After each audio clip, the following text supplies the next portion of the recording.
My girlfriend texted, "My ex is in town. I'm staying at his hotel to catch up. Don't be insecure." I replied, "Sounds fun." Then I changed the locks, put all her belongings in a storage unit, and texted her the unit's address and the bill. Her catch-up ended the moment her card was declined for the storage fee. I, 32 male, am, or I guess was, a guy in a pretty standard, comfortable relationship. For the last 18 months, my girlfriend Celeste, 29, has been living with me. Key context: it's my apartment. My name is on the lease, my credit check, my deposit. She was just here. She paid her half of the utilities, most of the time, and bought groceries. It worked. Or it did, until Julian came back into the picture. Julian is her ex from college. The one who got away, the artistic soul, the one whose name would come up at parties after her third glass of wine. I always hated hearing about him. He moved away years ago, which I was grateful for. Until last week. I was at my desk, deep in a spreadsheet. I work in data analytics, it's boring, don't ask, when my phone buzzed. It was a text from Celeste. "Celeste, hey, so, wild news. Julian is in town for a few days. He's staying at the Viceroy downtown." I felt that familiar knot in my stomach. I started to type, "Oh, cool. When are you seeing him?"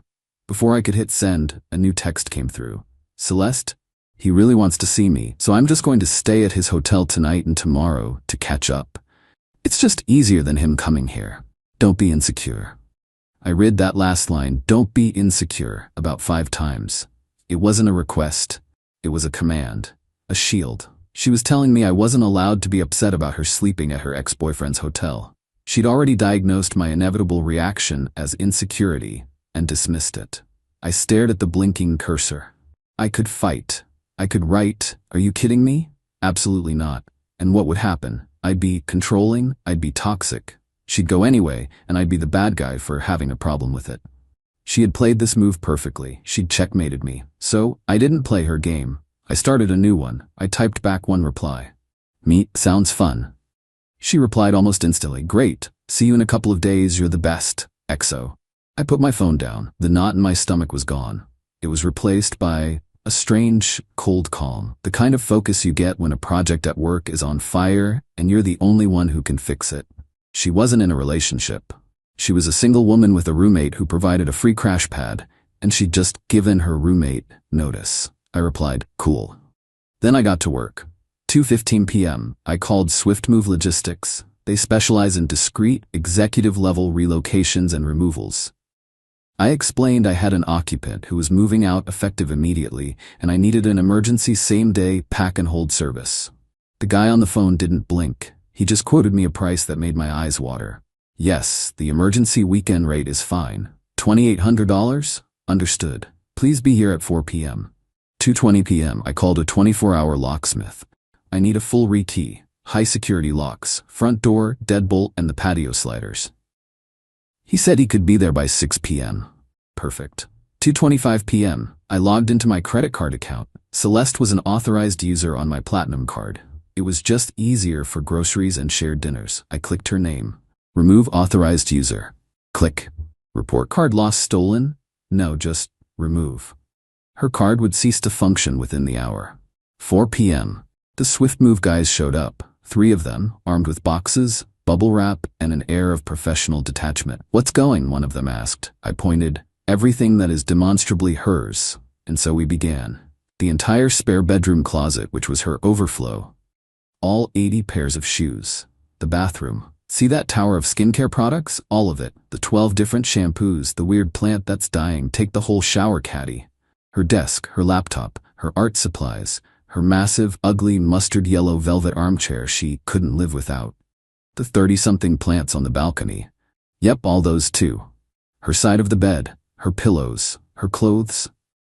We got to her nightstand. Under it was a memory box, a tacky decoupage thing she'd made in college. I knew Julian's letters were in there. "That too," I said. "Handle it carefully."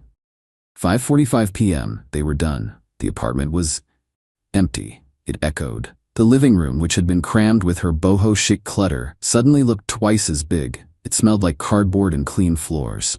The crew lead handed me an electronic invoice on a tablet. $2,800. I paid it. He then handed me a printed sheet. "This is your reference number. Your, Occupants' items are being held at our secure facility. They are inventoried and wrapped. She just needs to call this number, provide the reference, and pay the invoice to schedule a delivery to her new address. Or she can pay to have it moved to a long-term storage unit. We'll hold it in our facility for 14 days before storage fees apply. She pays the invoice? But I just paid you. No, sir, you paid the emergency call-out and packing fee. The $2,800 is the release fee for the move and the first month of holding. That's on her. Oh, that was even better. 6:10 p.m., the locksmith arrived, drilled out the old locks, installed new ones. Medico, top of the line. He handed me 4 new, strangely shaped keys. Nobody's picking that, he said. 7 p.m., I sat on the floor of my empty living room. I ordered a large pepperoni pizza. I hadn't realized she'd taken the couch, but apparently she had. Oh well, I picked up my phone. I had 1 new text from her, sent around 5:30 p.m. Celeste, just checked in. The room is gorgeous. Julian says hi? I took a deep breath. I screenshotted her original text. Then I sent my reply. Hey, since you're catching up with Julian, I figured you'd want a fresh start and didn't want your old stuff cluttering up my place. I hired Swift Move Logistics to pack all your belongings, and they're holding them for you. They're a professional pack and hold service. Everything is safe and inventoried. The company is Swift Move. The reference number is 88149. The release fee, which covers the packing and transport, is $2,800. You'll need to pay that fee to them directly to get your items. Also, I had the locks rekeyed for my own security. I've already removed you as an authorized user from my credit card, so make sure you have another way to pay for your hotel and the moving fee. Have a great time. Then I put my phone on Do Not Disturb and took the first bite of pizza. It was delicious. My phone started lighting up on the floor next to me. A call. Celeste, I watched it ring. It stopped. A text. Then another. Then a call. Then another text. It lit up again. Julian. I let that one ring too. I checked the voicemails an hour later. The first one was from Celeste. Pure confusion. Arthur, what is this? This is a joke, right? A really, really bad joke. Call me back now. The second one was also from Celeste. 10 minutes later, the confusion was gone, replaced by pure distilled panic. I called them. I called that moving place. They said they have my stuff. They said it's $2,800. Arthur, are you insane? I don't have that. My laptop is in there. My work laptop. I have a presentation on Monday. You have to call them and release it. This is not funny. The third one was from Julian. He sounded annoyed. Hey man, not sure what's going on, but Celeste is kind of freaking out. Her card got declined at the front desk for the room deposit. She said you canceled it? Look, I'm happy to cover the room, but she's crying about her stuff. Seems like you guys need to talk. Call her. The fourth one was Celeste again. She was no longer panicked. She was feral. You piece of trash. You left me stranded. You stole my property. I'm calling the police. I'm calling the police. I sat back. I'd expected the anger, but the my card got declined at the hotel was just a beautiful, unexpected bonus. The don't be insecure text felt like a lifetime ago. I finished my pizza. The apartment was quiet. It was perfect. Update 1. It's been 72 hours since the text. I'm not sure what I expected, but it wasn't this. The sheer multi-front entitlement assault is something to behold. As predicted, the police showed up. Saturday morning, around 11 a.m. 2 officers, one older, one younger, looking like they'd rather be anywhere else. Sir, are you Arthur? The older one asked. I am. How can I help? We received a call from a Miss Celeste Rayner. She's claiming you've locked her out of her residence and are holding her property hostage for $2,800. I nodded.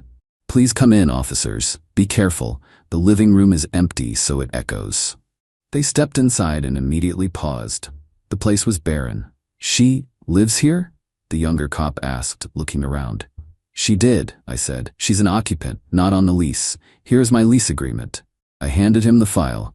I'm the sole leaseholder. Celeste was my girlfriend.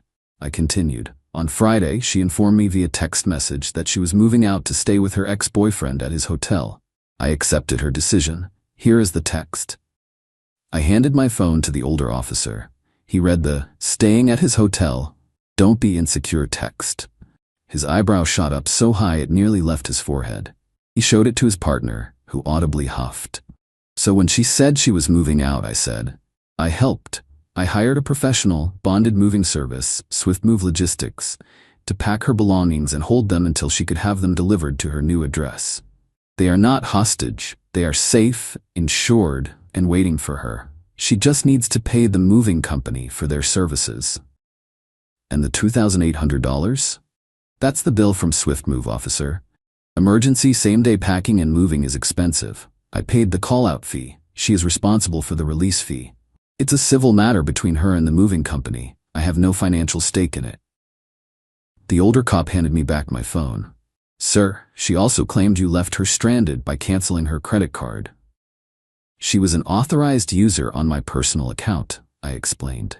When she informed me she was moving in with another man, I removed her from my account. I cannot be financially responsible for her new living arrangement. I believe she's currently staying at the Viceroy with Mr. Julian Thorne. The younger cop was visibly trying not to smile. The older one just sighed. Ma'am, he said into his radio, I've spoken with the resident. He's provided a lease in his name only. He also has a text from you stating you were moving in with another man. Yes, ma'am? He states your property is not stolen. It's being held by a bonded moving company. This is a civil dispute. We cannot force entry. You will have to take him to small claims court for the moving bill if you wish to dispute it. No, ma'am, we are not arresting him. He clicked off his radio. She's unhappy. She's in the lobby of the Viceroy. Apparently they're asking her to pay for the room, and Mr. Thorne has. I blinked. He left? According to her, he had to fly out for an emergency. She's now also being asked to pay for the full hotel bill, which she can't. Look, sir, our hands are tied. This is a civil matter. My advice? Don't engage with her directly. Let the court sort it out. Have a good day. They left. I was absorbing the Julian bounced news when my phone rang. Unknown caller. I let it go to voicemail. It was her mother, Brenda. Arthur, this is Brenda. I am on my way over there. What have you done to my daughter? She is alone in a hotel lobby crying. The police they won't help her. You stole her laptop. You can't do this. She needs that for her job. You are trying to get her fired. This is psychological abuse. I didn't call back. An hour later, my building's intercom buzzed. It was Brenda. Arthur, open this door. I am here to get Celeste's things. I buzzed back. Hello, Brenda. Celeste's things are not here. They are at Swift Move Logistics, reference number 881G49. She needs to pay them $2,800 to schedule a delivery. I am not paying. You can't. This is theft. I am calling the police. They've already been here, Brenda. They agreed it's a civil matter. Please leave, or I'll call security for trespassing. I heard a shriek of pure rage through the small speaker. Then silence. The dirty trick I was waiting for came this morning, Monday. A call from my building manager, Tom. Hey, Arthur, got a weird one. I just got off the phone with a very irate woman named Brenda, claiming to be your mother-in-law. She said you have a severe pest infestation and that you illegally disposed of hazardous materials by putting another tenant's property in the hallway. I closed my eyes. Tom, hi. That is a complete fabrication. My ex-girlfriend moved out on Friday. Her mother is upset about it. There are no pests. There is no property in the hallway. She is, and I'm sorry to say this, lying to try and get me in trouble. Tom sighed. He's a good guy. He's seen a lot. Yeah, that's what it sounded like. A pest infestation reported on a Monday morning after a weekend breakup? Classic. Look, I have to log the complaint, but don't worry. Just try to keep the drama down. They're not just angry. They're trying to make me homeless. They're trying to get me fired. All because I took Celeste at her word. All because I refused to be insecure. This is far from over. I've already forwarded the texts and the police report number to a lawyer, just in case. Update 2. The past week has been an education in weaponized incompetence and familial delusion. The entitlement tour has officially brought in reinforcements. After Brenda's failed attempt to have me evicted for a phantom pest invasion, Celeste's sister, Diana, entered the fray. Diana is the smart one, the one with a paralegal certificate, who thinks she's a managing partner at a top law firm. She didn't call, she showed up. I was coming home from a grocery run. It's amazing how much less I spend when I'm not paying for two. And she was standing by my front door, tapping her foot, holding a file folder like it was a weapon. Arthur, she said. No hello. You're being served. She tried to shove the folder at my chest. I just sidestepped and put my key in the lock. I'm not accepting any service from you, Diana. You're not a process server. Please get away from my door. It's a cease and desist and a formal demand for the immediate, unconditional release of Celeste's property. What you've done is called conversion, and it's a felony. You have 24 hours to release her property and pay her $5,000 in damages for emotional distress and potential loss of income, or we'll be filing. I turned to look at her. I wasn't angry. I was tired. Diana, I haven't converted anything. Her property is safe. She knows the reference number. She just has to pay the moving company. This is a civil matter that she created. She can't pay a bill for a service she never authorized. You're holding her work laptop hostage. She was fired this morning, Arthur. Fired all because she couldn't access her presentation. I paused. I genuinely hadn't expected that. She was fired? Wow, that's unfortunate. Unfortunate? That's what you call it? You did this. You planned this to ruin her. No, Celeste did this, I said, my voice hardening. She's the one who decided to check into a hotel with her ex-boyfriend. She's the one who's apparently so financially unstable that a $2,800 bill, a bill she incurred with her actions, and the loss of my credit card was enough to derail her entire life.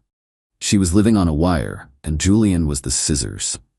I just declined to be the safety net. And the laptop, what about that? You knew she needed it for work. She's a 29-year-old woman. If her entire career exists on one laptop with zero cloud backups, that's her own reckless planning. I'm not her IT department. Diana was vibrating with rage. You'll be hearing from our lawyer. Great, here's my lawyer's card, I said, handing her one. You can have your actual lawyer send his actual letter to him. Now, please leave. You're trespassing. She snatched the card and stormed off, but not before screaming, She's at my place now, you monster. She has nothing. She's sleeping on an air mattress. I hope you're happy. I'm sleeping on the floor, I called after her. She took the couch. The next day, my lawyer did get a letter. It was a work of art, a rambling typo-filled screed from some budget lawyer. Diana must have found on a billboard. It demanded the $5,000, the release of the items, and for me to pay Celeste's hotel bill from the Viceroy. My lawyer, a man who lives for this stuff, sent a one-paragraph reply. Mr. Budget Lawyer, my client, Mr. My last name, is the sole leaseholder of his residence.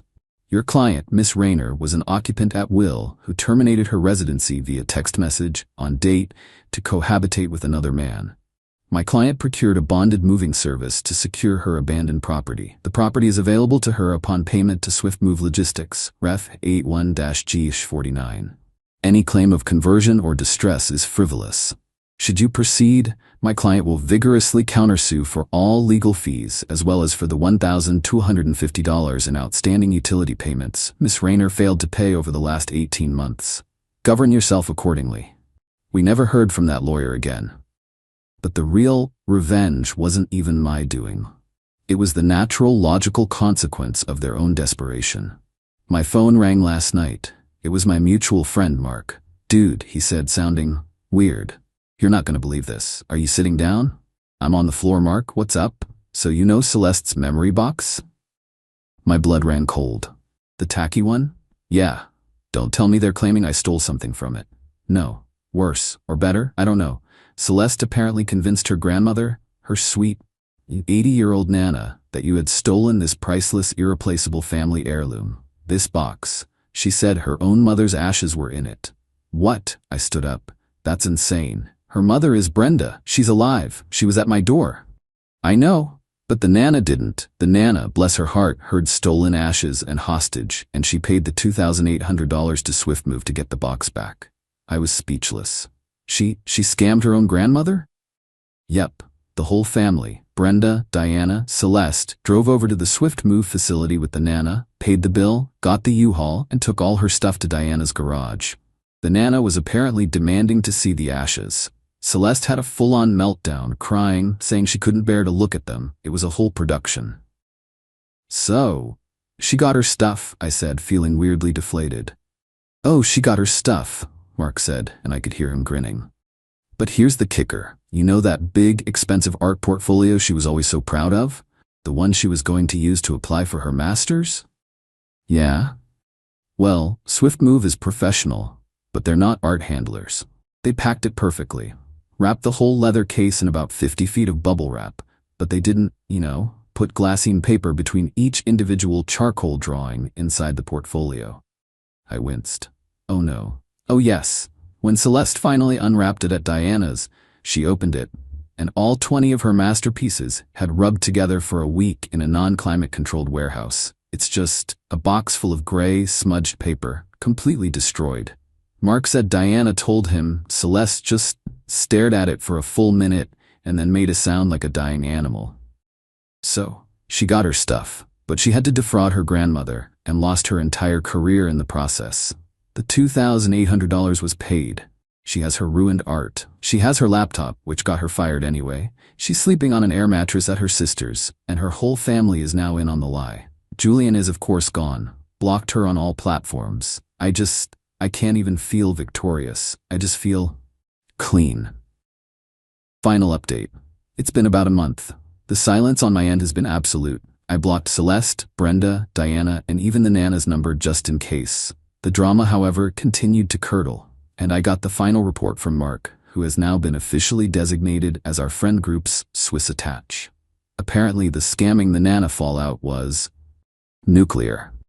The Nana is not, as it turns out, a frail old woman. She's a sharp-as-a-tack matriarch who, after rescuing the ashes, wanted to see them. When Celeste kept putting it off, the Nana got suspicious. She went to the memory box herself, opened it, and found old college photos, dried-up corsages, and letters from Julian. No ashes. She confronted Brenda, who folded like cheap laundry. The whole story came out: the text, the hotel, Julian, the lie about me, the lie about the ashes. The Nana was, and I quote Mark, apoplectic. She demanded her $2,800 back from Brenda and Celeste. Instantly. This, of course, caused a massive war between Brenda, who has no money, and Diana, who's now furious at Celeste for dragging her into a financial and legal mess. Celeste, in her desperation, did one last pathetic thing. She texted me from a friend's phone. "Arthur, I know you hate me. I deserve it. But my Nana she's threatening to tell my whole family. My aunts, my uncles, everyone. She wants her $2,800. I don't have it. I lost my job. I have nothing. Please, Arthur, I'm begging you. Just tell her it was a misunderstanding. Tell her you did have the box. Please. I'll pay you back, I swear. $100 a month. Please don't let her ruin me." I stared at the text. She wasn't sorry for cheating. She wasn't sorry for lying. She was sorry she got caught and was about to face a social consequence. I took a screenshot of her text and sent it to one person, the Nana. Mark had supplied the number. My only message was, "I believe this belongs to you. I have never met you. I never had your granddaughter's ashes, and I wish you all the best in retrieving your $2,800. Please do not contact me again." That, as they say, was that. The Nana apparently called a full family intervention. Celeste was forced to stand in front of her aunts, uncles, and Brenda and confess the entire thing. The cheating, the lies, the fraud. She is now a pariah in her own family. Brenda and Diana are on the hook for the Nana's money. Celeste is still unemployed and living in Diana's garage. She got demoted from the air mattress, while she applies for retail jobs. As for me, I bought a new couch. A really nice, dark gray leather one. I bought a new mattress. I signed up for a data science certification course I'd been putting off. My apartment is quiet, clean, and 100% mine. I didn't have to get her fired. I didn't have to launch a smear campaign. I didn't have to do anything but get out of the way. Celeste built her entire life on the assumption that I would always be the secure one, that I would be the safety net who would absorb her catching up and her insecurities and pay the bill. The moment I refused to be that guy, her entire fragile world collapsed. It wasn't a revenge. It was just gravity. She played a stupid, entitled game, and the consequences were real. I just replied, "Sounds fun," and let them happen.